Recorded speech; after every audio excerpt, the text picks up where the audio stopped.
Քաղաքացիների մոտ տարածվում է թեզ, որ ավելի լավ է փորձառու եւ Ալիևի առաջ չկզած Քոչարյանը լինի, քան Նիկոլն ու Սերժը։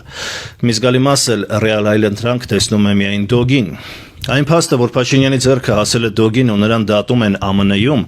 վկայում է, որ հենց Հայաստանի իշխանությունները նրան համարում են ռեալ այլընտրանք եւ իրենց համար վտանգավոր։ Հայաստանի իշխանության ձեռքը չի հասնում Միքայել Մինասյանին, չի հասնում ԴՀԿ-ի Միհրանին եւ շատ-շատերին, ում իբր պետք է դատեին, բայց այ հասնում է Հայաստանից ամենահեռավոր մի տեղ ու Դոգին դատում են։ Սերժ Սարգսյանը, Սաշիկ Սարգսյանը, Միքայել Մինասյանը բանտում չեն, իսկ այդ Դոգը բանտում է, այն էլ ԱՄՆ-ի։ Ուրեմն Դոգն իսկապես վտանգավոր է Փաշինյանի համար, ավելի վտանգավոր, քան վերոնշյալ անձինք։ Բայց մյուս կողմից Վարդան Ղուկասյանն էլ ըստ այդ հարցման արդյունքների, այսինքն հիմնվելով հարցումների վրա եմ ես այս եզրակացությունը անում, կորցրել է որոշ աջակցություն։ Դոգի վարկանիշի անկումը կարելի է պայմանավորված համարել նրանով, որ նրա խոսքը հենց սահմանափակվեց, երբ ԱՄՆ-ում դատում են։ Նաև նրա էմոցիոնալ խոսքերից մարդկանց ունեցած հոգնածությունը կարող է դեր խաղալ։ Եթե Դոգը կամ նրա նման որևէ մեկը պոպուլիզմից եւ հայհոյանքներից անցնի ավելի լուրջ ու պրոֆեսիոնալ հարթություն,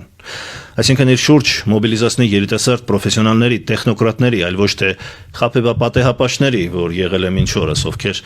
իրեն դավաճանել էին, անցան Երևանի ավագանի եւ մոռացան նրա մասին, ապա կարող է շատ ավելի լուրջ գործոն լինել։ Բայց դրա համար նախ պետք է հաղթել դատը, դուրս գալ եւ արդարացվել, փոխել իմիջը, խոսելաձևը, ասելիքը եւ լուրջ թիմ ձևավորել։ Այլապես Դոգը մնալու է որպես մեծ աուդիտորիա ունեցող, կոռուպցիա բացահայտող անհատ, առանց լուրջ թիմի բլոգեր, ով քաղաքական սանիտարություն է անում, որը իսկապես մեծ եղանակ է փոխել Հայաստանում, բայց ոչ ավելին։ Ուրեմն ֆիքսենք, սիրելի բարեկամներ, որ հարցումները հենց ցույց են տալիս, որ հանրության մեծամասնությունը հոգնել է նախկիններից, ներկաներից եւ պոպուլիզմից։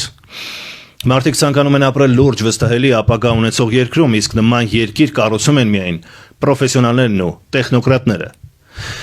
Իսկ որտեղ են նրանք։